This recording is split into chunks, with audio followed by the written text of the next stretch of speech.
আমার পূর্বপুরুষরা বাংলাদেশে থাকতো। তারপর আমার ঠাকুরদা আমার বাবা আর বাবার ঠাকুমাকে বাংলাদেশে রেখে বাকি সবাইকে নিয়ে কলকাতায় চলে আসে। কারণ আমার বাবার ঠাকুমা কিছুতেই কলকাতায় আসতে চাননি। তিনি তার স্বামীর ভিটে বাংলাদেশ ছেড়ে কিছুতেই আসবেন না। তাই বাবা গোটা কয়েক ছাগল নিয়ে বাবার ঠাকুমার সাথে বাংলাদেশে রয়ে গেল। বাবার বয়স তখন 15 বছর। বাংলাদেশেই পড়াশুনো করত।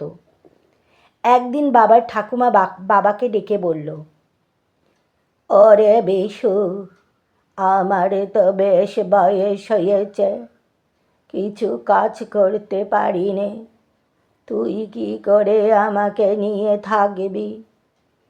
সকলেই তো আমাকে ছেড়ে চলে গেল, তোর তো বাছা আমাকে নিয়ে খুবই কষ্ট হবে। বাবা ঠাকুমাকে বলল, ঠাকুমা, তুমি আমাকে রান্না করে দিচ্ছ, এটাই যথেষ্ট।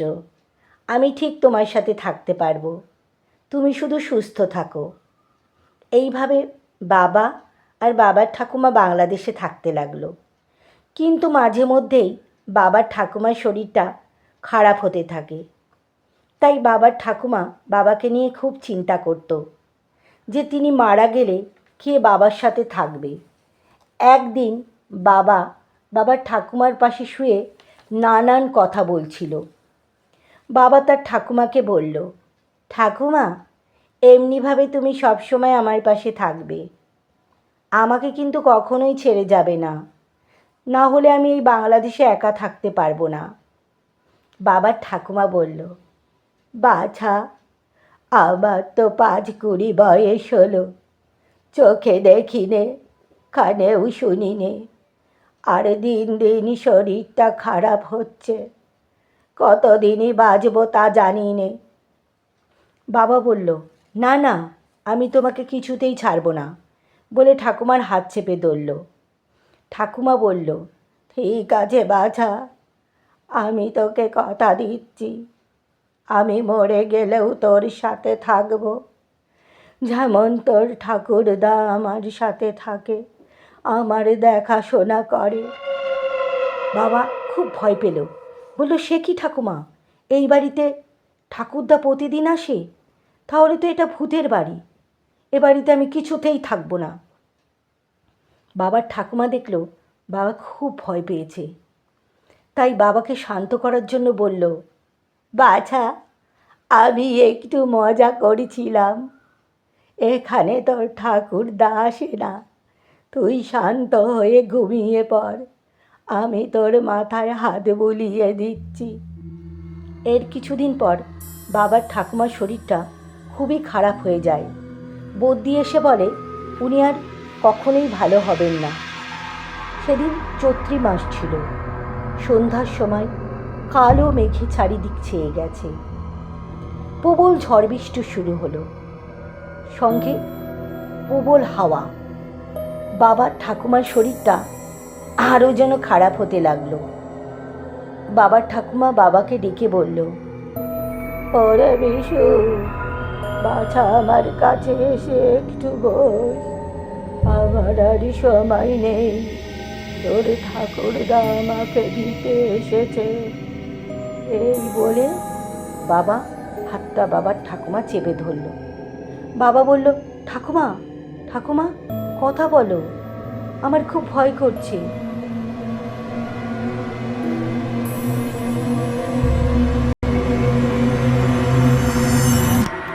বাবা দেখল বাবার ঠাকুমা খুব জোরে জোরে শ্বাস পড়ছে।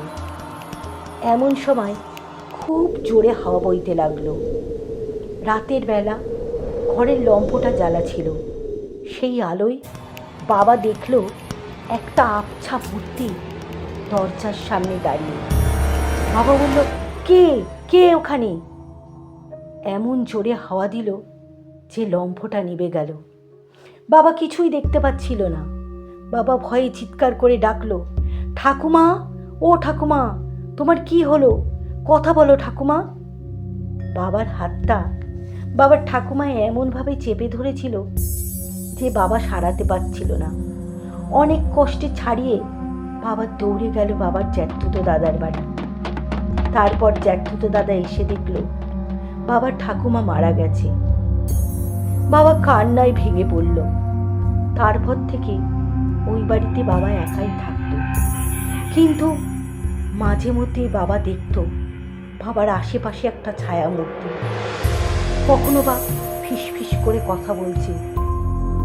বাবা বরাবরই সাহসী ছিল, তাই এগুলোকে খুব একটা কিছু মনে করতো না। কিন্তু একদিন যা ঘটল, তারপর থেকে বাবা ওই বাড়ি ছাড়তে বাধ্য হলো। সেদিন বাবা মাঠ থেকে ফিরে ছাগলগুলোকে নিয়ে ছাগলের ঘরে বেঁধে রাখলো। তারপর পা ধুতে এসে শুনল ছাগলগুলো বীভৎস চিৎকার করছে।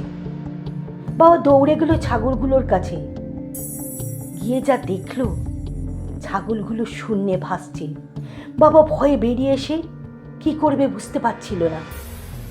এমন সময় শুনল যে ঘরের মধ্যে বাসন পড়ার শব্দ। বাবা সেই ঘরে ঢুকল। তারপর বাবা যা দেখল, বাবার বাকরুদ্ধ হয়ে গেল। বাবার ঠাকুমা শূন্যের মধ্যে বসে পা দোলাচ্ছে আর বাবাকে ডাকছে। বাবা যেন শুনতে পেল কে বলছে, বেশু ও বেশু, আমার কাছে আয় বাঁচা। এরপর বাবার আর কিছু মনে নেই। যখন জ্ঞান ফিরল, দেখল বাবার জ্যাঠতুতো দাদার বাড়ি শুয়ে আছে। এই গল্পটি বাবার কথার উপর ভিত্তি করে লেখা। কলমে ছন্দিকা চক্রবর্তী, কণ্ঠে ছন্দিকা চক্রবর্তী।